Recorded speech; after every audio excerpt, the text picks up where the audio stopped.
Assalamualaikum warahmatullahi wabarakatuh.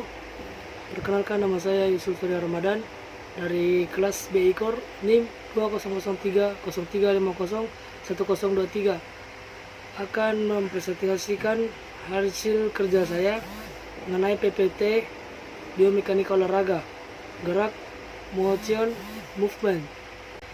Pengertian gerak. Gerak adalah kegiatan atau proses perubahan tempat atau ditinjau dari titik pandang tertentu. Gerak merupakan unsur utama dalam kegiatan olahraga. Gerak terdiri dari gerakan badan secara keseluruhan, gerakan anggota badan, atau gerakan suatu benda atau alat oleh badan. Gerak ini merupakan fungsi dari arah dan kecepatan. Gerak ini terjadi dalam arah horizontal, vertikal, pada suatu sudut dengan garis vertikal atau horizontal, atau merupakan gerak berputar. Kecepatan ditunjukkan oleh istilah-istilah velocity dan acceleration. Velocity adalah rata-rata perubahan posisi dalam arah tertentu. Acceleration adalah rata-rata perubahan velocity teratur atau tidak teratur dan dapat positif atau negatif. Sebelum kita membicarakan lebih dalam tentang gerak, perlu kiranya dipahami lebih dahulu istilah-istilah tentang jarak atau lintasan gerak, spatium, space, kecepatan gerak, velocity, percepatan, acceleration, dan waktu gerak atau time. Istilah-istilah tersebut diberi simbol sebagai berikut: jarak sama dengan S, kecepatan gerak sama dengan V, percepatan sama dengan A, dan waktu gerakan sama dengan T. Dan yang kedua adalah gerakan manusia. Organ manusia dapat kita amati karena adanya perubahan posisi dari tubuh anggota tubuh dalam ruang dan waktu. Gerakan manusia terjadi dalam berbagai bentuk, misalnya berlari, perubahan tempat, membusukkan dada, perubahan volume, menekuk siku, dan berjongkok, perubahan sikap. Semua bentuk gerakan terjadi karena dipengaruhi oleh sejumlah gaya-gaya. Di sini tidak lain adalah gaya kontraksi otot. Untuk dapat terjadinya gerakan pada manusia, maka ada 3 unsur yang menyebabkannya, yaitu otot sebagai sumber penggerak dinamis. Otot sebagai sumber penggerak dapat disamakan dengan motor listrik atau bensin atau mesin gas. Otot mengubah tenaga kimia menjadi tenaga mekanis, dan tenaga mekanis ini menyebabkan terjadinya gerakan tubuh. Oleh karena itu, otot dapat dimisalkan sebagai motor dari tubuh manusia. Gerakan tersebut timbul karena adanya kontraksi otot. Otot terdiri dari otot serabut yang di dalamnya terdapat myofibril yang tersusun sejajar sehingga memberi kesan bergaris. Sebuah myofibril terdiri dari filamen aktin dan miosin. Bila suatu otot berkontraksi, maka filamen aktin akan bergerak di antara filamen miosin dengan akibat myofibril memendek dan menebal, sehingga terjadi gaya yang mempengaruhi origo dan inserio suatu otot secara sama dengan arah yang saling berlawanan. Kedua, tulang sebagai alat penggerak pasif. Tulang-tulang dari kerangka dipisahkan satu sama lainnya oleh sendi dan ditahan oleh otot-otot dan ligamen-ligamen tulang pada tubuh manusia. Ada beberapa macam, yaitu tulang pendek, tulang pangkal kaki, dan pangkal tangan. Tulang panjang atau tulang lengan bawah, tungkai atas dan tungkai bawah, tulang pipi atau datar, tulang kepala, dan tulang dada. Yang ketiga, persendian yang memungkinkan terjadinya gerakan sumbu atau poros gerak. Sendi pada tubuh manusia ada 2 macam, yaitu sinartroses memungkinkan gerakan terbatas dan diartroses memungkinkan gerakan bebas, disebut juga tipe sinovial. Tipe sendi sinovial itu ada beberapa macam, yaitu sendi engsel, di mana gerakan terjadi pada satu bidang, arc interphalangeal sendi geser di mana gerakan di sekeliling sumbu gerak arch cubiti, sendi kondyloid di mana gerakan di sekeliling dua sumbu pergelangan tangan, sendi peluru di mana gerakan di sekeliling tiga sumbu arch humeri, sendi luncur di mana gerakan di banyak sumbu sendi bahu. Pada setiap gerakan derajat kemungkinan gerak ring of motion dari anggota tubuh ditentukan oleh: pertama, bentuk dari persendian; kedua, kekukuhan atau tightness dan kelembikan dari ligamen; yang ketiga adalah kondisi dari otot-otot yang melindungi persendian. Selanjutnya adalah kecepatan dan percepatan. 3.3.1 Kecepatan. Di dalam pembahasan tentang kecepatan gerak dikenal ada istilah kecepatan rata-rata dan percepatan. Yang dimaksud dengan kecepatan rata-rata ialah perbandingan antara jarak yang ditempuh dan waktu yang diperlukan untuk menempuh jarak tersebut. Dengan kata lain, kecepatan rata-rata sebuah objek yang sedang bergerak adalah jarak yang dilalui objek itu tiap satuan atau waktu tertentu. Rumusnya adalah V sama dengan S per T. Bila seorang pelari sprinter menempuh jarak 100 meter dalam waktu 10 detik, maka satuan jaraknya dalam meter dan satuan waktunya adalah 5, berarti kecepatan rata-rata dari pelari tersebut adalah 100 per 10 sama dengan 10 meter per detik. Berdasarkan penjelasan di atas dapat dikatakan bahwa jarak yang ditempuh panjang lintasan dibandingkan dengan namanya perjalanan melukiskan betapa cepatnya suatu gerakan. Berdasarkan rumus di atas dapat kita simpulkan bahwa pertama, kecepatan berbanding lurus dengan jarak, artinya makin besar V makin besar pula S, makin kecil V makin kecil pula S. Dan kedua ialah kecepatan berbanding terbalik dengan waktu, artinya makin besar V makin kecil T, makin kecil V dan makin besar T atau waktu. 3.3.2 Percepatan. Dua orang pelari berlari dengan kecepatan awal tetap dan sama besar. Bila salah seorang akan mendahului lawannya, maka ia harus menambah kecepatannya. Dengan kata lain, ia harus mengubah kecepatannya agar lebih cepat. Perubahan kecepatan inilah yang dimaksud dengan percepatan acceleration. Jadi yang dimaksud dengan percepatan adalah perubahan kecepatan tiap satuan waktu. Percepatan ini dapat positif yang berarti tiap satuan waktu kecepatannya bertambah, dan dapat negatif berarti tiap satuan waktu kecepatannya berkurang dan makin melambat. Untuk mendemonstrasikan pernyataan-pernyataan tersebut, perlu di sini dikemukakan beberapa rumus agar pembaca dapat memahami pentingnya asas-asas gerak bila diterapkan kepada situasi olahraga. Rumus percepatan. A sama dengan Vt kurang Vo per T. Gerak dipercepat. Rumusnya adalah Vt sama dengan Vo tambah At. S sama dengan Vot tambah 1/2 At pangkat 2. Vt pangkat 2 sama dengan Vo pangkat 2 tambah 2As. Rumus gerak diperlambat. Vt sama dengan Vo kurang At. S sama dengan Vot kurang 1/2 At pangkat 2. Vt pangkat 2 sama dengan Vo pangkat 2 kurang 2As. Untuk gerakan vertikal, maka A sama dengan G atau gravitasi. Keterangannya adalah A sama dengan percepatan M per S pangkat 2. Vo sama dengan kecepatan awal M per S. Vt kecepatan pada saat detik atau meter per sekon. Meter per jarak.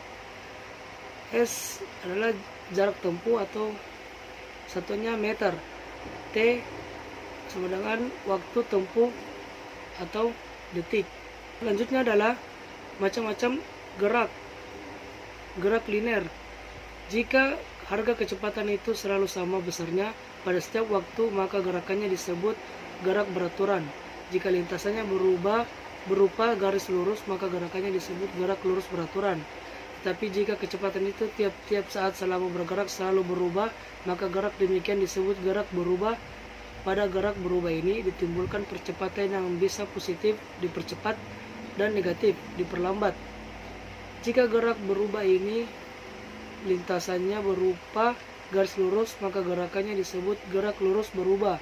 Karena banyaknya ragam gerakan yang dapat dilakukan manusia, maka gerakan yang sering terjadi adalah gerak berubah, jadi bukan gerak beraturan.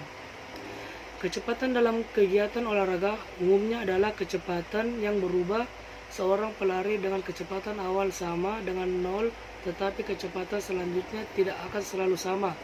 Ia akan mencapai kecepatan tertinggi kira-kira pada jarak 13-18 meter dari tempat start, dan kecepatannya mungkin berubah dari 30 meter per detik persegi sampai 0 pada saat ia mencapai kecepatan tertingginya. Gerak benda jatuh.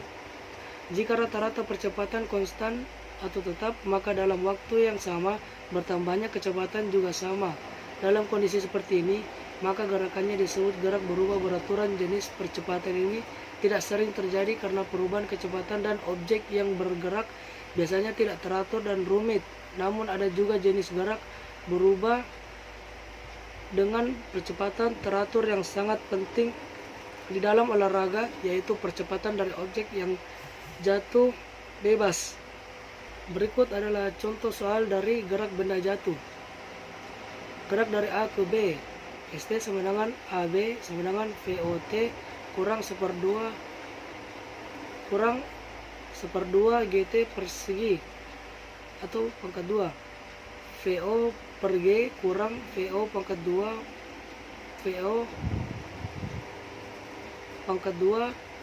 per 2G. VO pangkat 2 sama dengan 2G. Gerak dari B ke A. PA sama dengan 1/2 GT pangkat 2 sama dengan VO per 2G. T pangkat 2 sama dengan VO 2 per G. T sama dengan VO per gravitasi.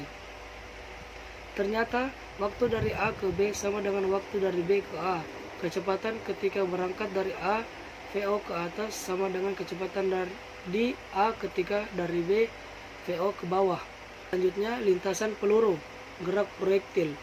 Lintasan gerak sebuah bola yang dilemparkan horizontal ditentukan oleh dua faktor yang juga mempengaruhi bola yang dilemparkan vertikal ke atas, yaitu gaya lemparan dan gaya gravitasi. Objek yang dilemparkan horizontal memulai gerakannya horizontal, tetapi dengan segera akan mengikuti lintasan lekung ke bawah karena pengaruh gravitasi bola. Bola yang dilemparkan horizontal dari ketinggian yang sama tetapi dengan besar gaya yang berbeda, kecepatan horizontalnya akan berbeda dan akan menempuh jarak horizontal yang berbeda dalam satuan waktu yang sama, S sama dengan V per T. Tetapi semuanya akan jatuh dalam jangka waktu bersamaan karena jarak vertikalnya sama dengan gaya gravitasi tidak berubah, S sama dengan 1/2 GT pangkat 2. Berdasarkan contoh-contoh ini dapat dilihat bahwa gaya atau kecepatan horizontal yang diberikan kepada objek tidak bergantung kepada gaya atau kecepatan vertikalnya. Pertama, tolak peluru. Dalam tolak peluru, peluru dilepas pada ketinggian kira-kira 2 meter di atas permukaan di mana peluru jatuh. Rumus sama dengan R sama dengan VO pangkat 2 sin A 2 per G. Berlaku untuk suatu jarak dari titik peluru lepas dari tangan sampai ke titik di mana peluru jatuh pada daratan yang sama.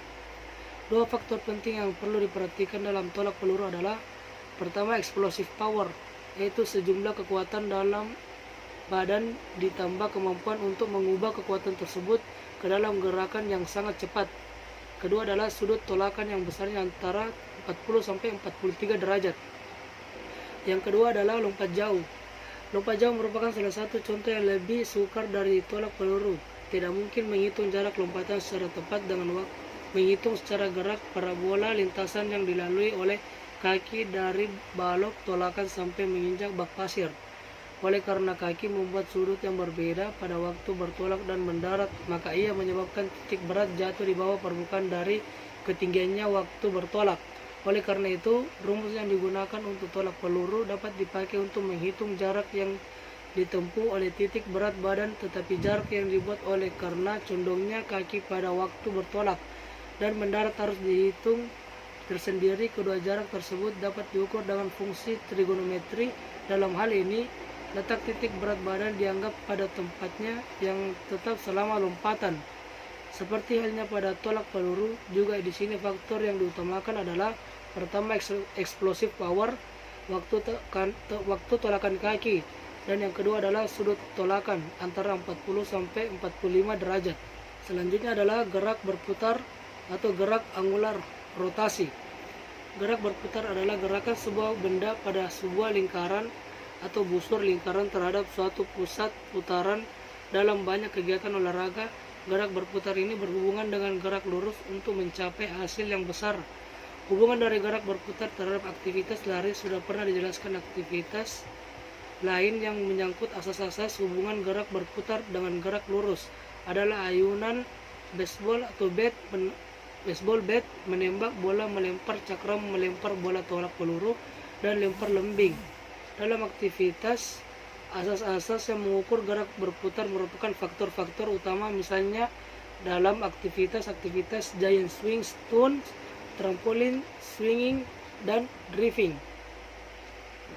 Adapun hubungan antara gerak linear dan gerak berputar dapat ditunjukkan dengan persamaan sebagai berikut. S1 sama dengan SR kali R. V1 sama dengan W kali R. S1 sama dengan jarak linear. ST jarak sama dengan jarak putaran yang digunakan dalam radian. Radius lingkaran atau R. V1 sama dengan kecepatan linear. W sama dengan kecepatan berputar. Selanjutnya adalah hukum-hukum gerak Newton. Dalam abad ke-17, Isaac Newton telah merumuskan 3 hukum gerak yang menerangkan tentang mengapa objek-objek itu bergerak, meskipun semua hukum ini tidak dapat dibuktikan di bumi ini, bahkan di dalam situasi eksperimen yang ideal sekalipun, namun dapat diterima sebagai kebenaran. Namun untuk menjelaskan pengaruh gaya 3 hukum gerak Newton, yaitu secara berurutan ialah hukum inersia, hukum percepatan, dan hukum reaksi. Hukum inertia atau hukum Newton 1. Hukum gerak Newton yang pertama menyatakan bahwa suatu benda akan tetap dalam keadaan diam atau gerak jika tidak ada resultan gaya yang bekerja padanya. Ini berarti bahwa subjek yang diam akan tetap diam dan objek yang bergerak akan tetap bergerak dengan kecepatan konstan pada garis lurus jika tidak dipengaruhi oleh resultan gaya yang bekerja padanya. Dapat dibuktikan bahwa untuk mengubah objek yang diam menjadi bergerak perlu adanya gaya, tetapi untuk memperlambat atau menghentikan objek yang sedang bergerak gaya pasti ada. Kita semua pernah lihat objek-objek yang bergerak dapat berhenti atau selesainya sendiri atau nampaknya atas usahanya sendiri, tetapi kenyataannya ada gaya lain dalam bentuk gesekan atau tekanan udara yang menyebabkan perubahan dalam kecepatannya. Kemampuan suatu objek untuk dapat tetap dalam keadaan diam atau gerak disebut inertia. Jumlah gaya yang dibutuhkan untuk mengubah kecepatan objek berhubungan langsung dengan jumlah energi yang dimiliki ukuran ini.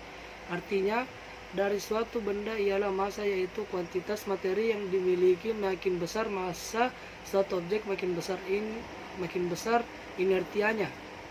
Yang kedua adalah hukum percepatan atau hukum Newton kedua. Hukum ini menyatakan bahwa percepatan suatu objek berbanding lurus dengan gaya penyebabnya arahnya sama dengan arah gaya dan berbanding terbalik dengan massa objek.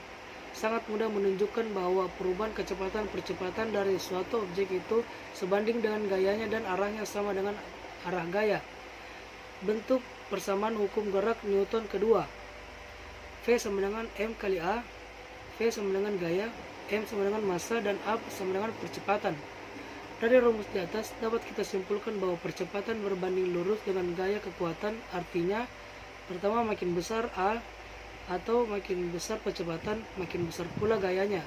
Makin kecil percepatan, makin kecil pula gayanya. Yang terakhir adalah hukum aksi reaksi, hukum Newton ketiga. Hukum gerak yang ketiga menerangkan cara bekerjanya gaya-gaya yang satu terhadap gaya yang lain. Sebuah buku yang terletak di meja menggunakan gaya ke bawah pada meja dan rak buku. itu diam, harus ada gaya lain yang sama dan berlawanan arahnya yang bekerja pada buku itu. Hukum Newton yang pertama menyatakan bahwa gaya-gaya yang tidak seimbang akan menghasilkan gerak. Karena tidak ada gerak di sini, berarti ada suatu sistem gaya yang seimbang. Gaya ke bawah dari buku kepada meja diimbangi oleh gaya ke atas dari meja terhadap buku.